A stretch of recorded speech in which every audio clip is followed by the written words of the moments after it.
à tous et bienvenue sur Mosaïque Cristal. 30 minutes pour votre rendez-vous quotidien avec l'actu locale. Et on commence en bref avec le Flash Info du jour. À Rohrbach-les-Bitches, le point vert va disparaître et laisser la place à la maison point vert.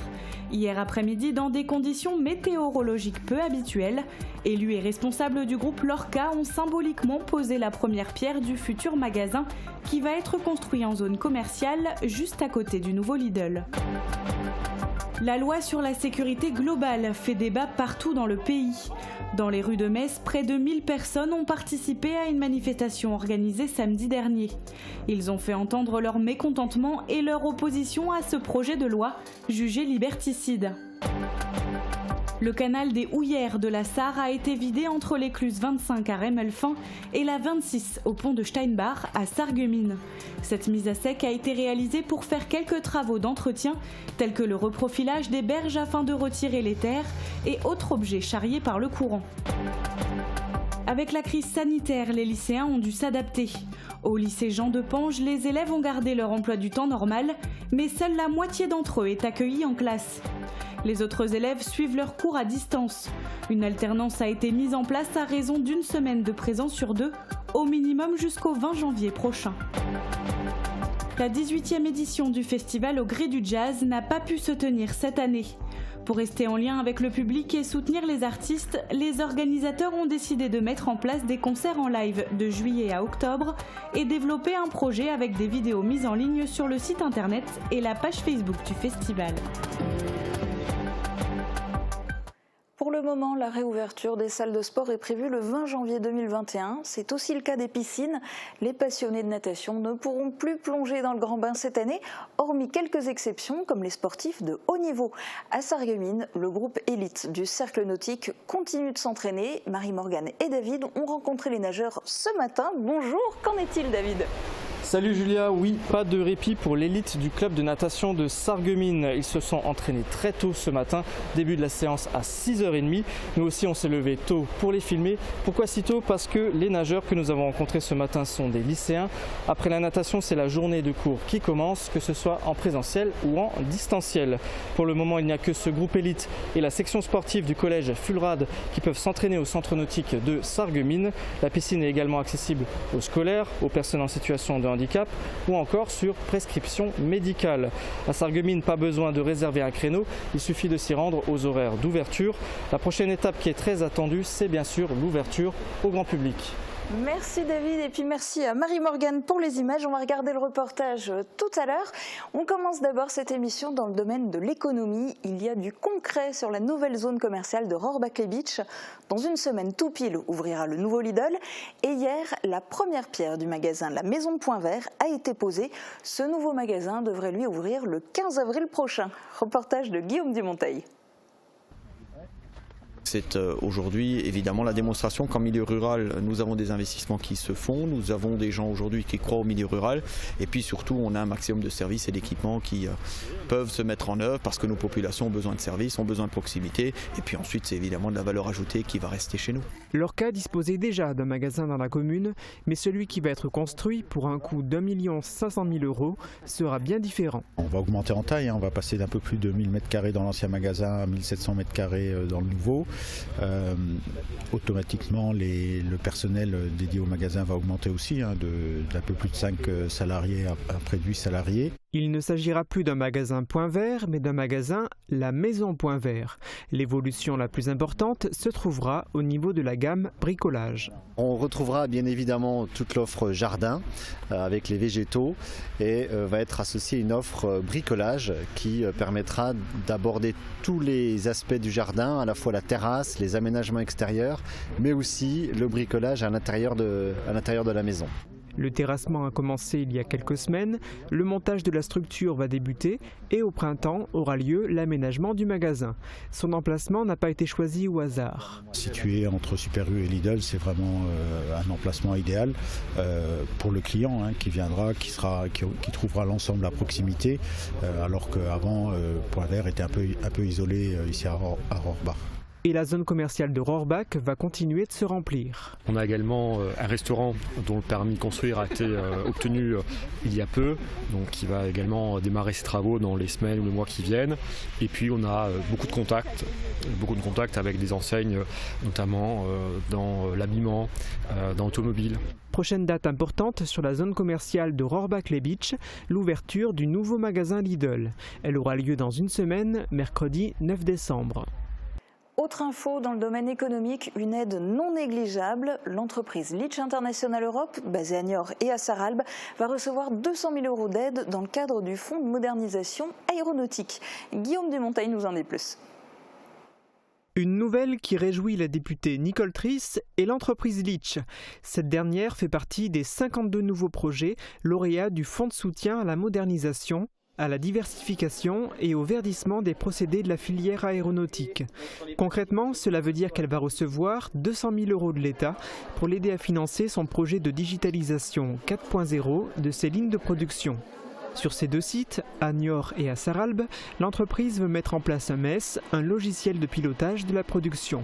Elle entend ainsi améliorer son efficacité, sa réactivité, en suivant en temps réel l'activité des lignes de production.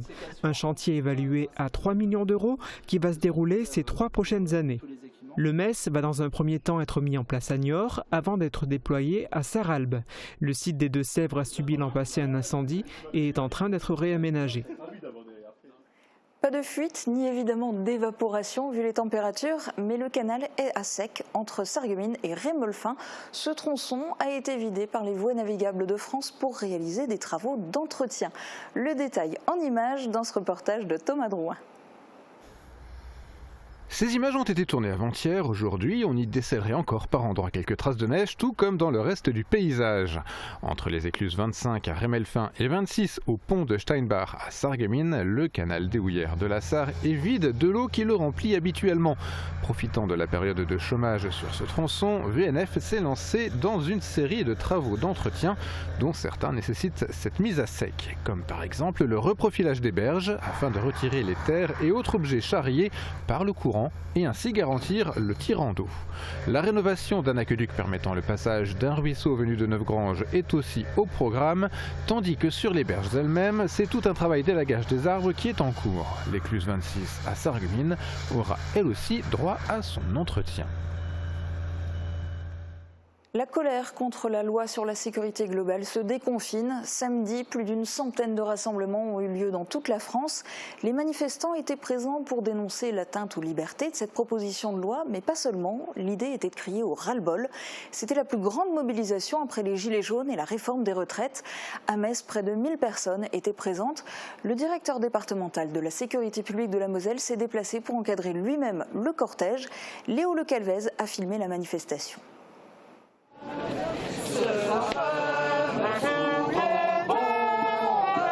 Des mots forts pour alerter l'opinion.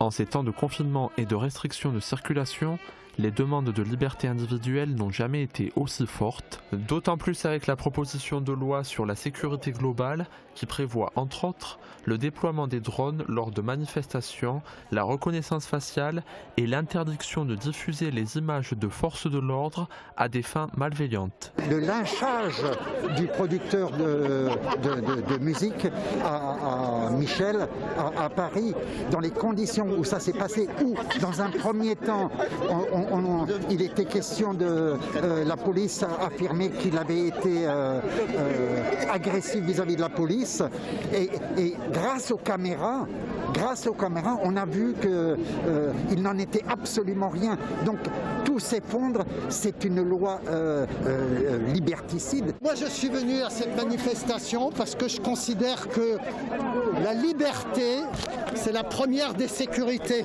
et non l'inverse. Et je voudrais que les élus du peuple, ces députés qui soi-disant nous représentent, nous écoutent un peu au lieu de voter des lois infâmes, des lois liberticides dans lesquelles personne de nous ne peut se reconnaître. Ces derniers temps, l'article 24 a monopolisé les débats, d'une part par sa définition floue, mais aussi du fait que par son imprécision, il risque de donner le champ libre aux forces de l'ordre à l'interpellation préventive des manifestants qui les filment. Mais pour ces manifestants, c'est l'arbre qui cache la forêt. Cette loi donne de plus en plus de liberté à la police, ou du moins de moins en moins de contrôle par la loi. L'article 24, c'est l'article qui est le plus ciblé, mais aujourd'hui il y a d'autres lignes dans ce texte de loi qui nous inquiètent, du type l'article 22 qui permet en fait aux préfectures d'autoriser leurs unités de police à filmer les mouvements sociaux et en fait à fliquer la population par drone. Donc c'est un ensemble de mesures et même en fait, le rapprochement entre les boîtes de sécurité privées et les polices municipales, le renforcement du pouvoir des polices municipales par les maires, etc. C'est l'ensemble de la loi qui nous inquiète. Fin du cortège devant le palais de justice, certains choisissent de faire un sitting devant des policiers prêts à charger. Hasard des images, alors que le débat sur l'identification des fonctionnaires de police est très présent, aucun des policiers sur place ne porte son numéro d'identification dit RIO, pourtant obligatoire. Côté scolaire, les lycées ont dû s'adapter pour accueillir moins d'élèves au sein de leur établissement. Au lycée Jean de Pange de Sarreguemines, 50% des élèves sont accueillis en même temps. Les autres suivent les cours depuis leur domicile, en même temps que leurs camarades. Alors comment se met en place cette organisation? Comment est-elle vécue par les élèves et par leurs professeurs? Marie-Morgane a assisté à un cours en présentiel. La première chose, à distance comme en présence, noter la réponse à la question. Qu'est-ce qu'on a dit avant? Jonathan Carpe donne son cours de sciences économiques et sociales à l'ensemble de ses élèves. Mais ils ne sont pas tous devant lui. Seuls 15 lycéens de cette classe sont aujourd'hui présents au sein de l'établissement. Leurs camarades suivent le cours en direct depuis chez eux. Une alternance est effectuée toutes les semaines. Du jeudi au mercredi suivant, une partie des élèves est accueillie au lycée. La semaine suivante, c'est l'autre partie qui est à son tour présente en salle de classe.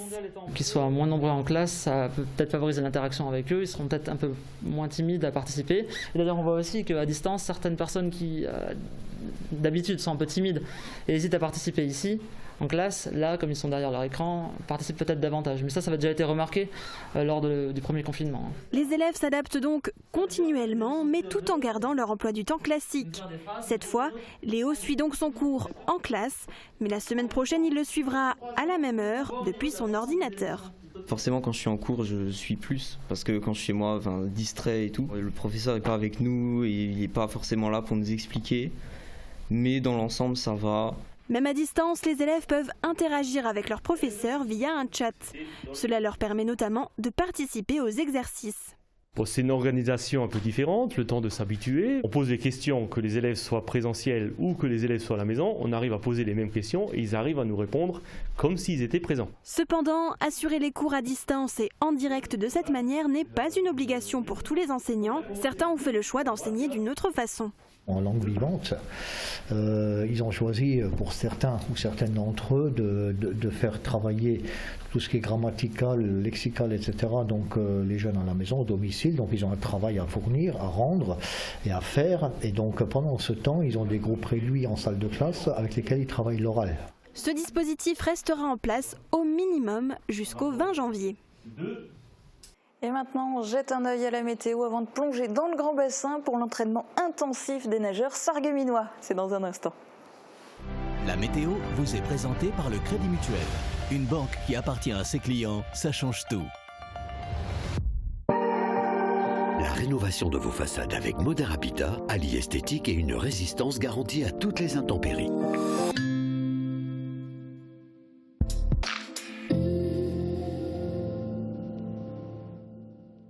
Bonjour tout le monde, vous avez une nouvelle fois deviné, hier j'étais à Roth, l'annexe d'Ambar. Et aujourd'hui je suis de retour dans le Pays de Bitche, dans un petit village de 650 habitants, jumelé par une charte d'amitié avec la commune de Bassac en Charente. Comme dans la plupart des communes, on y trouve une église et une mairie, sur laquelle se trouve d'ailleurs le blason du village, qui est également dessiné dans la cour de l'école. Je vous laisse réfléchir et on passe tout de suite à la météo de demain. Le temps sera une nouvelle fois fois gris et humide et le ciel restera couvert. Des précipitations de pluie et de neige mêlée sont attendues sur tout le territoire et les températures remontent un peu avec -1 à 2 degrés le matin et 3 à 6 degrés en journée. Demain, pensez à souhaiter une bonne fête au François Xavier et il fera jour de 8h08 à 16h35.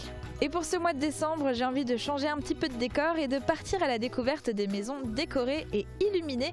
Alors si vous en faites partie et que vous avez envie de montrer votre maison dans la météo, écrivez-moi à cette adresse par mail ou alors sur Facebook. Passez tous encore une très belle journée et à demain. Merci d'avoir suivi la météo avec le Crédit Mutuel. Une banque qui appartient à ses clients, ça change tout. Et si vous passiez à la téléphonie IP? IP Connexion vous accompagne pour gagner en mobilité. Et pour tous vos dépannages informatiques à domicile, pensez aussi IP Connexion. Et si les créateurs italiens influençaient l'aménagement de votre maison? Cuisine, salle de bain, carrelage, Cesa au centre de la Rotonde à Sarreguemines vous propose un vaste choix et un excellent rapport qualité-prix. L'hiver est à notre porte. Le changement de pneu est fortement conseillé. Spécialiste du pneu depuis plus de 40 ans, Speedy vous propose toutes ses gammes hiver au meilleur prix. L'équipe reste aussi à votre service pour l'entretien courant et toutes vos réparations. Pour une bonne sérénité, Speedy à Sarreguemines vous accueille 6 jours sur 7, avec ou sans rendez-vous. Après quelques semaines compliquées, bonne nouvelle pour Noël. Les commerçants des vitrines de Sarreguemines sont rouverts et vous accueillent en toute sécurité. Aujourd'hui, il est grand temps de retrouver vos boutiques du centre-ville. À Sarreguemines, ma plus belle boutique de Noël, c'est le centre-ville. Magasin ouvert tous les dimanches avant Noël, de 14h à 18h. Ne cherchez plus, le roi des vins est à Stirin-Vendel. Retrouvez plus de 3500 références de vins, une large gamme d'épiceries fines et des idées cadeaux pour chaque occasion. Le roi des vins, c'est du choix, des prix et des conseils. C'est aussi un service drive, une boutique en ligne et des livraisons prêtes en 24 heures. Le roi des vins à Stirin-Vendel, où choisir devient un plaisir. En cette période exceptionnelle, les professionnels d'AVS Médical se mobilisent pour vous proposer tout le matériel dont vous avez besoin. Que vous soyez particulier ou professionnel, nous mettons tout en œuvre pour garantir la disponibilité de nos produits. Masques, gants, gel hydroalcoolique, blouses, thermomètres, nous livrons et intervenons à domicile gratuitement. Nos orthopédistes, notre audioprothésiste, notre personnel d'aide à domicile et nos ambulanciers sont toujours à vos côtés. AVS Santé, notre métier, vous accompagner. En repas de famille ou en réunion, je ne comprends pas tous mes interlocuteurs. Il existe aujourd'hui des accessoires connectés à vos appareils auditifs, comme des microphones de table qui possèdent 8 micros et qui vont séparer toutes les paroles pour mieux comprendre tous ces interlocuteurs.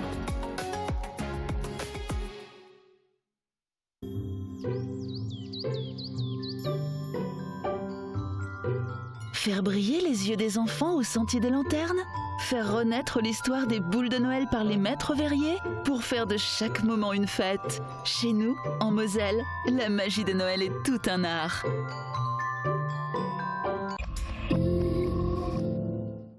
La réputation du cercle nautique de Sarreguemines n'est plus à faire. Aurélie Muller, Camille Daubat ou encore William Stéphan, le club forme des champions et des championnes qui évoluent au niveau national, voire international. Cette année, le CNS doit composer avec la crise sanitaire. Malgré un manque de visibilité sur les compétitions à venir, les nageurs continuent de s'entraîner. Marie-Morgane Lorenz et David Orès les ont rencontrés très tôt ce matin. Reportage. 25 zone 2, 25 zone 3, en 5. Et allez hop. Il est 6h30 lorsque l'entraînement démarre. Pour les nageurs du groupe élite du cercle nautique de Sarreguemines, il n'y a pas de confinement qui tienne. Cette mesure prise au niveau national concerne les nageurs professionnels et les espoirs qui sont inscrits sur les listes de haut niveau. Alban, 16 ans, en fait partie. Les entraînements ils permettent en gros de s'améliorer en travaillant sur la technique, des coups de bras, des distances pour après en compète appliquer cette technique pour permettre de progresser. Préparer les prochaines compétitions, voilà l'objectif. La dernière en date était ce week-end à Amiens. Pas de récompense particulière pour le cercle nautique de Sarreguemines, mais un bon moyen de se remettre dans le bain. Malheureusement, aucune autre compétition n'est prévue pour le moment. Ce matin, ils sont 4 à s'entraîner, des lycéens âgés de 16 à 18 ans. Parmi eux, il y a Mathias, 17 ans, une exception puisqu'il n'est pas inscrit sur les listes de nageurs de haut niveau. J'ai le droit de nager et de venir me déplacer à la piscine grâce à ma formation professionnelle. parce que je passe le moniteur sportif de natation. Du coup, ça me permet de pouvoir venir nager pendant le confinement et de pouvoir nager en même temps que le groupe de haut niveau. Alban et Mathias ont intégré le groupe élite du CNS il y a 2 ans. Les jeunes sont ambitieux, Alban vise les JO 2024 et Mathias souhaite devenir entraîneur de haut niveau. Pour eux, l'année 2020 était semée d'embûches. Lors du premier confinement, ils n'ont pas pu s'entraîner. C'était compliqué le confinement parce qu'on ne pouvait pas venir nager, mais là ça va un peu mieux, quoi. Le confinement, d'un coup, j'étais naïf, je pensais qu'on pouvait quand même avoir le droit de nager. Et ça a mis un coup de massue, ça a fait un peu mal, mais après ça a permis de me poser quelques questions, de réfléchir à ce que j'ai fait. Puis là, je pense que cette année, saison 2020-2021, si on peut encore nager, ça devrait bien se passer. En attendant leur prochaine compétition, les nageurs du groupe élite poursuivent leur entraînement. Ils se retrouvent 6 à 8 fois par semaine pour des séances d'1h30 à 2h. Les championnats de France de natation sont quant à eux maintenus. Ils auront lieu la semaine prochaine à Saint-Raphaël. Et David s'est entretenu avec Abdel Bérouj, l'entraîneur du cercle nautique de Sarreguemines. On écoute tout de suite son interview. Abdel, bonjour. Bonjour. Les championnats de France de natation sont maintenus du 10 au 13 décembre. Quels nageurs du cercle nautique de Sarreguemines y participent? Alors, les championnats sont maintenus effectivement et au niveau de Sarreguemines, nous aurons Camille Doba et Aurélie Muller qui sont présentes. Pourquoi il n'y a qu'elles deux qui participent? Alors, au cours de la saison précédente, nous avions postulé à pouvoir qualifier 2 autres garçons. Mais malheureusement, avec le premier confinement, l'ensemble des compétitions ont été annulées. Donc du coup, les garçons ont passé à côté. En fait, c'est les étapes de qualification qui manquaient? C'est ça. Très bien. La section sportive du Collège Fulrad, elle continue également les entraînements, comme les sportifs de haut niveau qu'on peut voir derrière nous. Comment ça se passe? Alors actuellement, ces nageurs peuvent continuer à s'entraîner, mais uniquement dans le cadre de leur emploi du temps scolaire, donc à savoir le mardi et le jeudi de 15h à 17h, uniquement ces créneaux-là. Est-ce que maintenir cette activité sportive, je dirais presque extrascolaire, finalement, ça les aide au quotidien? Oui, parce que mine de rien, ça leur permet de garder une certaine rigueur sportive et de garder un certain rythme sportif, ce qui n'est pas négligeable compte tenu de la saison. On parle des activités extrascolaires. Une reprise de la natation est envisagée pour le 15 décembre, donc ça concerne vos jeunes licenciés au club. Est-ce que vous en savez davantage aujourd'hui? Ça va se concrétiser? Alors au jour d'aujourd'hui, on n'en sait pas plus. On est un petit peu dans la même situation que tout le monde. On attend un petit peu les confirmations des différentes autorités, mais on espère pouvoir faire venir les nageurs mineurs à partir du 15 décembre. De façon plus générale, comment le club vit le confinement? C'est un peu partagé entre ceux qui sont un peu mis de côté parce qu'ils ne peuvent plus reprendre leur pratique, que ce soit les autres nageurs de l'école de natation ou toutes les personnes des groupes aquaformes et les groupes adultes. Et à contrario, ceux qui peuvent reprendre l'entraînement, comme là les nageurs du groupe élite et les nageurs en section sportive qui seront un petit peu des privilégiés. Je vous remercie beaucoup, Abdel. Merci à vous. Et merci aussi à toi David. Et puis on croise les doigts pour Aurélie Muller et Camille Doba au championnat de France. On termine cette émission en musique. Le festival de jazz de la Petite Pierre est un rendez-vous estival incontournable dans la région depuis presque 20 ans. Cette année, l'événement n'a pas eu lieu. Les organisateurs ont dû réfléchir à un autre projet pour garder le contact avec le public. Et vous allez le voir, le festival s'invite chez vous. Alors que la ville fortifiée s'endort tout doucement à l'approche de l'hiver, il résonne encore à la Petite Pierre des sons venus d'un temps pas si lointain où le jazz attirait les foules au village. On a débuté le printemps avec cette annonce du report de la 18e édition et après très vite on a voulu rebondir pour maintenir le lien avec notre public mais aussi pour soutenir les artistes locaux de la région. Du coup on a pu mettre en place pas moins de 18 concerts de juillet à octobre, des concerts en live, et on a également développé un projet autour de vidéos et de tournage qui mettait en scène un groupe de musique, jazz ou musique du monde, et un lieu emblématique du territoire qui a accueilli des concerts dans le cadre du festival les années précédentes. 5 vidéos enregistrées spécialement pour les internautes sont ainsi mises en ligne de semaine en semaine depuis début novembre.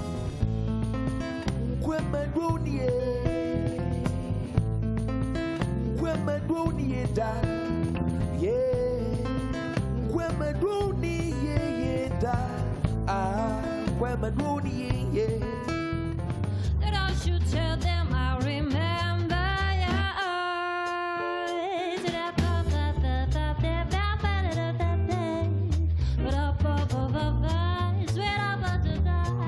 On retrouve également des extraits du concert de Marcel Leflair et Frank Wolf, auquel un public réduit a pu assister cet été. Ces petites vidéos, ces petites capsules de jazz nous permettent de revenir sur cet été, d'avoir un peu une petite nostalgie ou un souvenir d'une petite dose de soleil, d'une musique, d'un événement un peu plus festif, mais tout en restant chez soi.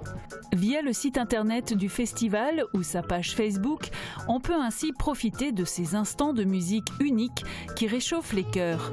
De quoi patienter jusqu'à la prochaine édition du festival en 2021. On croise les doigts aussi, en tout cas on y travaille déjà, on réfléchit à plusieurs scénarios puisqu'on ne sait pas comment se déroulera la situation en été 2021. En tout cas, le Festival au gré du jazz sera au rendez-vous et on espère vraiment pouvoir à nouveau proposer des temps de rencontres, de partage et de festivités autour de la musique.